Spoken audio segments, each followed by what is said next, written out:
വിരമിക്കൽ ദിനത്തിൽ മാധ്യമങ്ങളെ വിമർശിച്ച ജസ്റ്റിസ് സിറിയക് ജോസഫ് ലോകായുക്തയെക്കുറിച്ച് തെറ്റായ വിവരങ്ങൾ പ്രചരിപ്പിക്കുന്നുവെന്നും വിവാദങ്ങളാകുന്ന കേസുകൾ മാത്രമാണ് മാധ്യമങ്ങൾ ശ്രദ്ധിക്കുന്നതെന്നും justice Cyriac Joseph Lokayukta full court ചേർന്ന് സിറിയക് ജോസഫിന് യാത്രയയപ്പ് നൽകി.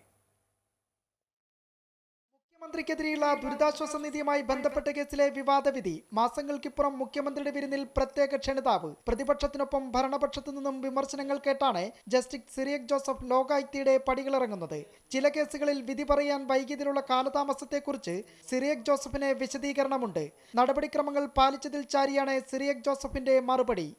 Well considered and correct orders, but I confess that in my style of functioning there was sometimes delay in the proceedings in the court and in delivering judgments in cases reserved for orders.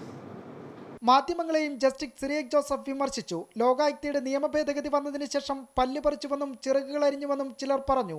ലോകായുക്തയെക്കുറിച്ച് തെറ്റായ വിവരങ്ങൾ പ്രചരിപ്പിച്ച് വിവാദങ്ങളാകുന്ന കേസുകൾ മാത്രമാണ് മാധ്യമങ്ങൾ ശ്രദ്ധിക്കുന്നതെന്നും Cyriac Joseph. The amendment bill 2022 was passed.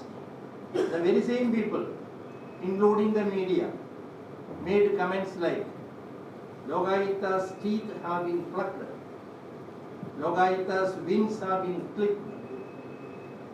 Where did these teeth come from?